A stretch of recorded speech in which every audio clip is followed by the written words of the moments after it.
નમસ્તે દીકરીઓ, જય માતાજી। ધોરણ 12 આર્ટ્સ વિષય ફિલોસોફીના લાસ્ટ લેક્ચરની અંદર આપણે મનોયત્ન જે જોતા હતા 3 માર્ક્સની રૂપલક્ષી સાબિતી જે બોર્ડમાં પૂછાય છે તેના 4 ઉદાહરણ જોયા હતા। ત્યાર પછીના ઉદાહરણ આજે જોવાના છે। માફ કરશો દીકરીઓ, છેલ્લા લેક્ચરની અંદર મેં તમને એવું કહ્યું હતું કે 20 તમને રૂપલક્ષી સાબિતીઓ છે, પણ 20 ની દીકરીઓ 40 રૂપલક્ષી સાબિતીઓ તમને આપેલી છે, એટલે ખાસ ધ્યાન રાખજો।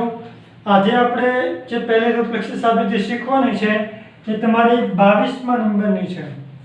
મેં તમને હોમવર્કમાં જાતે કરવાનો પ્રયત્ન કર્યો હતો, તમે બધા પ્રયત્ન કર્યો હશે અને તમને થોડું આવડી પણ હશે, તો વધારે જોઈએ આપણે તમારા પ્રેક્ટિસ માટે। 22મી નંબરની રૂપલક્ષી સાબિતી છે, એની આ પ્રકારના સ્ટેપ છે। પહેલું સ્ટેપ છે કે શક્તિ પી શક્તિ બી, બીજું આધાર વિધાન આપેલું છે નિષેધ આર, ત્રીજું આધાર વિધાન આપેલું છે કે શક્તિ પી વિકલ્પન બી, અને ચોથું સ્ટેપ આપેલું છે બી શક્તિ આર, અને પછી જે આપેલું છે મેં ઓલરેડી ફેરીને જ લખેલું છે, તેથી કૌંસની બહાર નિષેધ કૌંસની કે શક્તિ પી સમુચ્ચય બી। તો આપણે આ ફલિત કરવાનું છે। હવે તમારી પાસે 4 આધાર વિધાન છે, એ 4 આધાર વિધાનમાં જ તમે જુઓ દીકરીઓ, આપણે 5મું સ્ટેપ ઉતારવાનું છે, તો આ 4 આધાર વિધાનમાં જ અનુમાનના 8 નિયમમાંથી કોઈ પણ એક નિયમ લાગુ પડતો હશે, અને જેને આધારે તમે એવું સ્ટેપ ઉતારો કે તમારો જવાબ, તમારું જે સાબિત કરવાનું છે એ આવે। આખું આપણી પાસે ક્યાંય છે નહીં, બરાબર, પણ આ આપેલું છે કે શક્તિ નિષેધ કે શક્તિ પી, એ આપણે લાવવાનું છે, બરાબર। તો એ આયા છે અને આયા પણ છે, આના માટે નિષેધ બી જોઈએ, અહીંથી તમે ઉતારો તો એના માટે નિષેધ બી લાવવો પડશે, તો આનો નિષેધ થાય, બરાબર। અને અહીંથી ઉતરશે ને, કારણ કે ડીએસમાં નિષેધ ન આવે, તો એના માટે આપણે બી ની જરૂર હતી, બી નિષેધમાં લાવવું પડે, તો બી આયા છે, એના માટે આ। તો દીકરીઓ જુઓ, તો તમને પ્રેક્ટિસ પર તમને કહું કે આ 4 આધાર વિધાનમાં જ એચએસ નો નિયમ લાગુ પડે છે। કોની વચ્ચે એચએસ નો નિયમ લાગુ પડશે તમે વિચારો। તો દીકરીઓ તમે જોયું હશે કે 1 અને 4 વચ્ચે તમે ધારો, કારણ કે આ તો આપણે આવવાનું જ છે, બરાબર, એટલા માટે। તો આ પહેલું જે કૌંસ છે કે શક્તિ પી, એ તમારો પી બને, શક્તિ આ બી જે છે એ તમારો શું બને, ક્યુ, એટલે પી શક્તિ ક્યુ। હવે ચોથું જો મેં 1 અને 4 નું કીધું, બરાબર। હવે આ બી છે, તો બી એટલે આપણો શું છે, ક્યુ શક્તિ, આર માટે સુધારીએ આપણે આર ધાર, બરાબર। એટલે તમારું આવું થયું પી શક્તિ ક્યુ, ક્યુ શક્તિ આર। તો એચએસ ના નિયમ પ્રમાણે પી શક્તિ ક્યુ, ક્યુ શક્તિ આર, તેથી શું ઉતરે, પી શક્તિ આર ઉતરે કે ન ઉતરે, બરાબર। તો આપણો પી શક્તિ આર એટલે શું થાય, તો કે પહેલા પી મૂકવાનો, તો પી એટલે આપણો કે શક્તિ પી, બરાબર, શક્તિ આર એટલે આપણો શું થયેલો છે, આર, તો આર માટે આપણો આર નો આર એમનો, બરાબર। તો હવે પી શક્તિ ક્યુ, ક્યુ શક્તિ આર, તેથી પી શક્તિ આર કયો નિયમ લાગુ પડ્યો, તો કે એચએસ નો, કોના કોનામાં, તો કે 1 અને 4, 1 અને 4 એચએસ, બરાબર દીકરીઓ। હવે તમે તમારા આધાર વિધાનની સંખ્યા 5 થઈ, આ 5 ની અંદર જ તમે જુઓ તો તમારે જે લાવવાનું છે નિષેધ લાવવાનું છે આયા, એના માટે બી લાવવો પડશે, બી આયા છે, બરાબર છે, હા। તો હવે તમે જુઓ તો તમને કઈ રીતે મળશે, તો કે આપણે જે આર લાવવાનો છે બરાબર છે, આ નિષેધમાં લાવવાનું છે, એટલા માટે હવે તમે જો આ પી શક્તિ ક્યુ બરાબર છે, એમટી નો નિયમ લાગુ પડશે. ગોતો તમે કઈ જગ્યાએ બરાબર, તો 5 અને 2 માં બરાબર છે. હવે આ કૌંસ છે આખો, એને તમે પી ધારો, શક્તિ અને શું ધારો ક્યુ, એટલે તમારું રૂપ આવું થયું, પી શક્તિ ક્યુ આયા બરાબર. અને પી ધાર્યો, આખા કૌંસને આપણે પી ધાર્યો, શક્તિ આર ને શું ધાર્યો ક્યુ. હવે નિષેધ આર છે જુઓ તો બરાબર છે બીજામાં, તો એ આપણે શું બને, નિષેધ ક્યુ બને કે ન બને બરાબર છે. પી શક્તિ ક્યુ બરાબર, નિષેધ ક્યુ, પી શક્તિ ક્યુ, નિષેધ ક્યુ. હા, તો છઠ્ઠા સ્ટેપમાં આપણે કયો નિયમ છે, પી શક્તિ ક્યુ નિષેધ ક્યુ, તો કે એમટી નો નિયમ. એમટી ના નિયમમાં પી શક્તિ ક્યુ નિષેધ ક્યુ, તેથી શું ઉતરે, નિષેધ પી ઉતરે. તો આપણો પી એટલે શું છે, આ છે એ નિષેધમાં ઉતરે કે ન ઉતરે, આ પ્રમાણમાં પી શક્તિ ક્યુ નિષેધ ક્યુ, તેથી શું થશે આપણો નિષેધ પી, એટલે કે આ નિષેધમાં આવે કે શક્તિ પી બરાબર છે, પી શક્તિ ક્યુ નિષેધ ક્યુ. હા, તો નિષેધ પી, તેથી નિષેધ પી ઉતરે. કોની કોની વચ્ચે, તો કે 5 અને 2 બરાબર, 5 અને 2 કયો નિયમ લાગુ પડ્યો તો કે એમ ટી બરાબર છે, એમ ટી. હવે તમે જો દીકરીઓ ફરીથી એક વાર જોજો, પી શક્તિ ક્યુ નિષેધ ક્યુ બરાબર, તેથી નિષેધ પી, એટલે આપણો કે શક્તિ નિષેધ પી ઉતરે. ત્યાર પછી હવે આપણે આ લાવવાનું હતું, નિષેધ કે શક્તિ પી, એ આપણી પાસે આવી ગયું. હવે શું ખૂટે છે, બી બરાબર.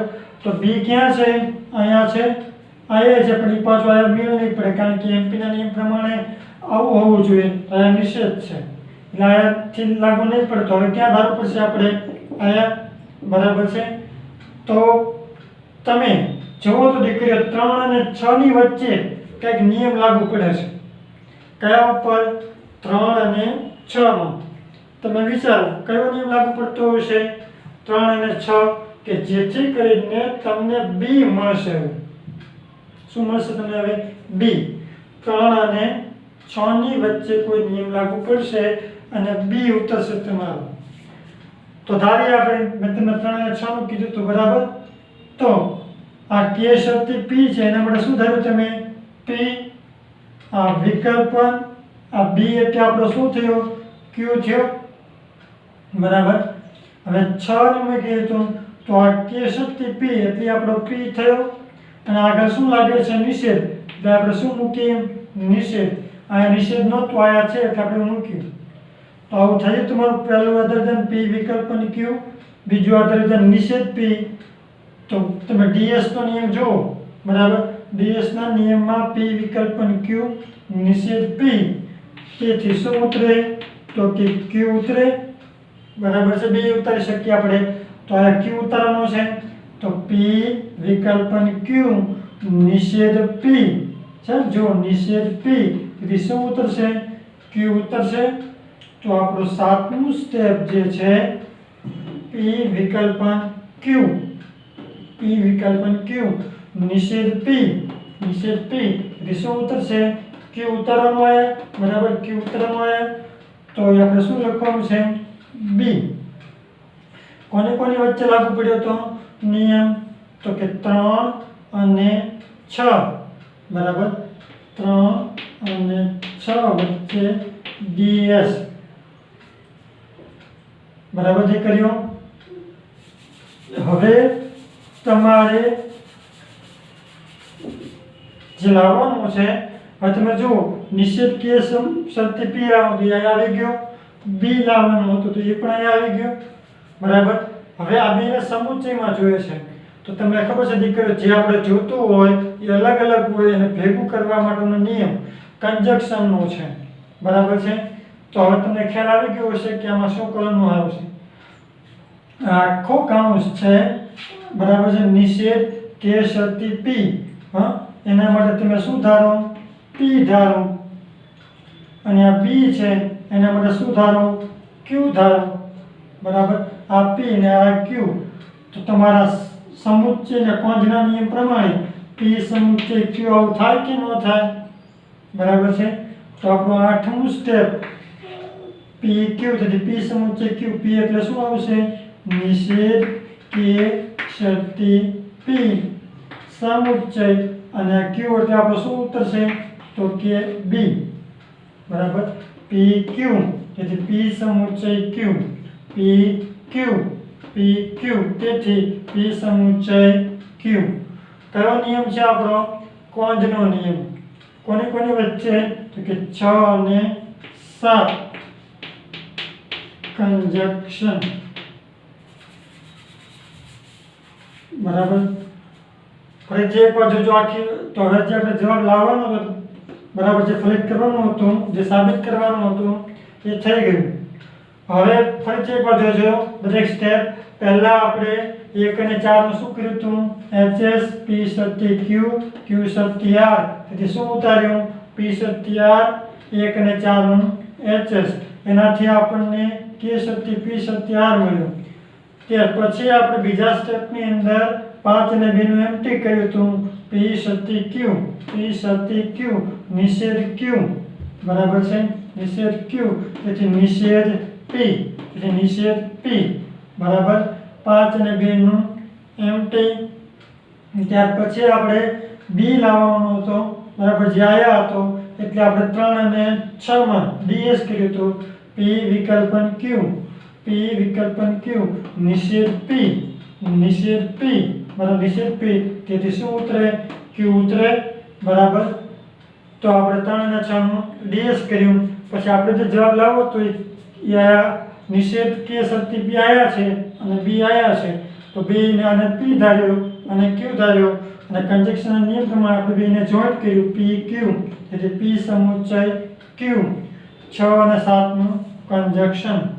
તો આ રીતે તમારી 22મી રૂપલક્ષી સાબિતી જે છે એ ફલિત થાય છે. દીકરીઓ, ત્યાર પછી આપણે તમારી ટેક્સ્ટબુકની જે 23મા નંબરની રૂપલક્ષી સાબિતી આપેલી છે તે જોઈએ. તો 23 ની અંદર તમને પહેલું આધાર વિધાન નાના કૌંસની અંદર m શરતી n શરતી o, નાના કૌંસ પૂરો શરતી o. બીજું આપેલું છે નિષેધ a વિકલ્પન નાના કૌંસમાં b સમુચ્ચય d. ત્રીજું આધાર વિધાન તમને આપેલું છે b શરતી નાના કૌંસની અંદર o શરતી p. અને ચોથું આધાર વિધાન આપેલું છે નિષેધ, નિષેધ a. અને જે ફલિત કરવાનું છે એમાં ઓલરેડી લખી નાખ્યું છે. હવે આપણે જે સ્ટેપ લાવવાનું છે, સાબિત કરવાનું છે, એ આ સાબિત કરવાનું છે. m શરતી n એ આયા છે અને p આપણી પાસે આયા છે, બરાબર. તો હવે આપણે 5મું સ્ટેપ લાવવાનું છે. પહેલા કે 4 આધાર વિધાન છે દીકરી. એમાં તમે જુઓ તો તમને કોની વચ્ચે ડીએસ નો નિયમ લાગુ પડતો એવું લાગે છે? બરાબર છે, ડીએસ નો નિયમ. તો અથવા તો હું તમને એમ કહું કે ભાઈ 2 અને 4, તમારું બીજું આધાર વિધાન અને ચોથું આધાર વિધાન, આ 2 અને 4 નંબરના આધાર વિધાન છે, એમાં તમે ધારો તો, બરાબર. તો હવે આ 2 અને 4 કીધું એટલે નિષેધ a એ તમારો શું બને? P બને. વિકલ્પન, આ ખાસ સમજો દીકરીઓ, આ સ્ટેપ. આ નિષેધ એ તમારો P બન્યો. વિકલ્પન, આ નિષેધ નાના કૌંસમાં b સમુચ્ચય d છે આખું, એના માટે શું ધારીએ આપણે? Q. આ નિષેધ a સહિત P. વિકલ્પન, આ કૌંસ આખા માટે શું ધાર્યું આપણે? Q ધાર્યું.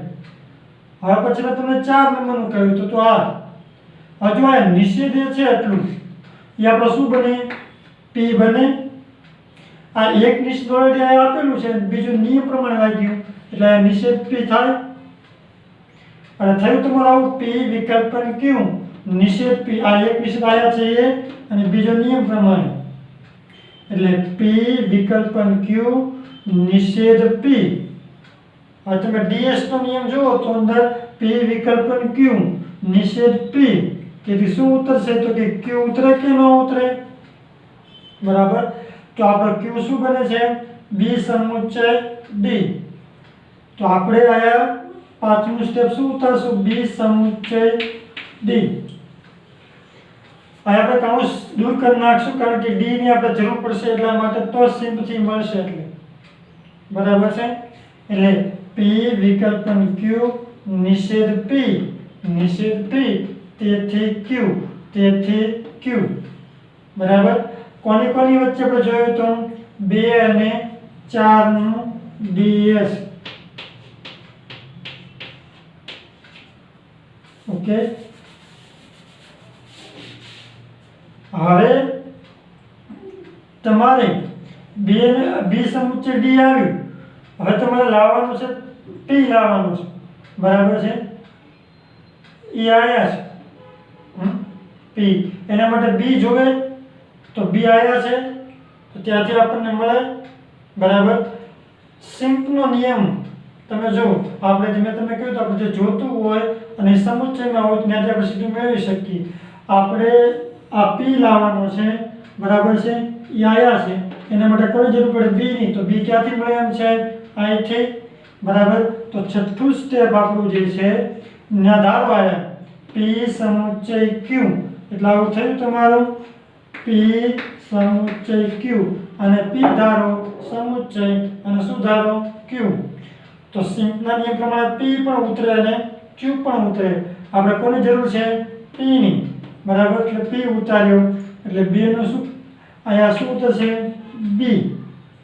p સમુચ્ચય q તેથી આમ p જો p સમુચ્ચય q p સમુચ્ચય q p. કયો નિયમ લાગુ પડ્યો તો કે સિમ્પનો.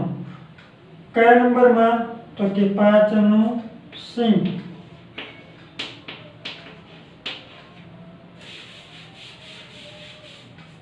બરાબર છે દીકરીઓ. તો હવે તમારા આધાર વિધાન કેટલા થઈ ગયા 6. હવે હું તમને એમ કહી દઉં કયો નિયમ લાગુ પડે છે કોની વચ્ચે તમારે વિચારવાનું છે બરાબર છે.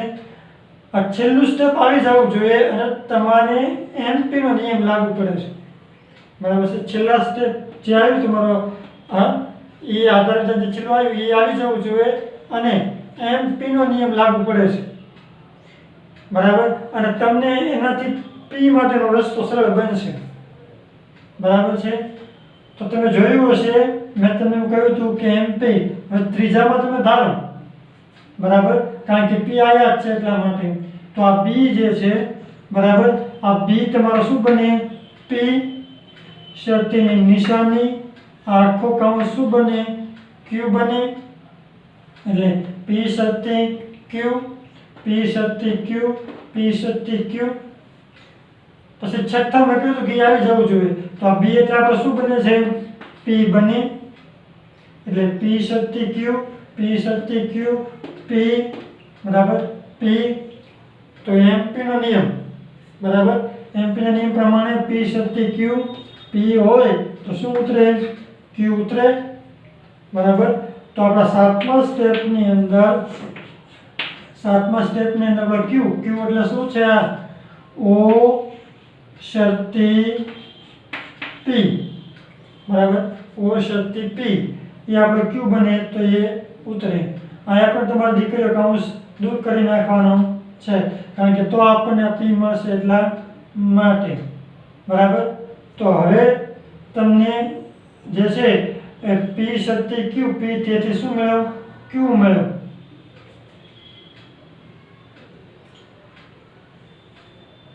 કોની વચ્ચે આપણે જોયું હતું તો કે 3 અને કોની વચ્ચે આપણે જોયું હતું 3 અને 6 બરાબર.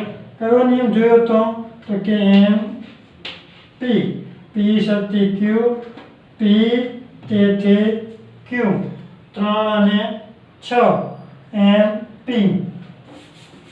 હવે પછીનું સ્ટેપ, હવે જુઓ તમે તમારે આ લાવવાનું તો એમ શક્તિ એન બરાબર, અને બીજું લાવવાનું તો પી, તો પી આયા છે અને એમ શક્તિ એન ક્યાં છે? આયા. તો હવે તમને નંબર કહું છું, એ નંબરમાં કયો નિયમ લાગુ પડે એ વિચારજો. આપણે જે લાવવાનું છે એમ શક્તિ એની આયા છે અને બીજો પી લાવવાનો છે આયા છે. તો 1 અને 7 વચ્ચે જુઓ તો દીકરીઓ કયો નિયમ લાગુ પડશે અને તમારો જવાબ આવશે, તમારું સાબિત થઈ જશે ફલિત વિધાન. 1 અને 7 વચ્ચે કયો નિયમ લાગુ પડશે વિચારો, કે જેથી કરીને તમારું ફાઇનલ ફલિત વિધાન છે એ સાબિત થઈ જશે. તો તમે જોયું હશે 1 અને 7 ની વચ્ચે HS નો નિયમ બરાબર, આ આખો કૌંસ છે એના માટે શું ધારો તમે? P. પછી શરતી, આ O માટે શું ધારો? Q. એટલે P શરતી Q, P શરતી Q બરાબર. હવે આ Q O છે તો O એટલે આપણે શું બને? Q શરતી, આ P માટે કાંઈ નથી થયું એટલે R, તો P શરતી Q, Q શરતી R થયું. P શરતી Q, Q શરતી R, P શરતી Q, Q શરતી R. તો HS ના નિયમ પ્રમાણે આપણે 8મા સ્ટેપની અંદર શું ઉતારી શકીએ? P શરતી R ઉતરે કે ન ઉતરે? બરાબર, P શરતી R. હા, એટલે આપણને શું ઉતરશે આયા? તો કે M દ્વિશરતી N કૌંસ પૂરો શરતી શું આવશે? P. બરાબર દીકરીઓ, કોની કોની વચ્ચે આપણે જોયું તો કે 1 અને 7 નું HS, 1 અને 7 HS નો નિયમ. તો આપણે જે સાબિત કરવાનું હતું બરાબર એ થઈ ગયું. ફરીથી ધ્યાન રાખજો આખી રૂપરેખા સાબિતી. પહેલા આપણે 2 અને 4 નું શું કર્યું હતું? DS, P વિકલ્પન Q, નિષેધ P, તેથી શું ઉતાર્યું આપણે? Q. એના આધારે આપણે સિંક કર્યું હતું, આપણે B ઉતાર્યો, 5 નું સિંક, પછી આપણે 3 અને 6 નું MP કર્યું હતું, P શરતી Q, P, તેથી શું ઉતાર્યું આપણે? Q બરાબર. પછી આપણે આ જરૂરથી આયા હતો અને આ જરૂરથી P આયા હતો, એ બે વચ્ચે HS નો નિયમ લગાડ્યો, P શરતી Q, Q શરતી R, તેથી P શરતી R બરાબર 1 અને 7 નું HS. તો આ તમારી ટેક્સ્ટ બુકની 23મા નંબરની રૂપલક્ષી સાબિતી આપણે જોઈ.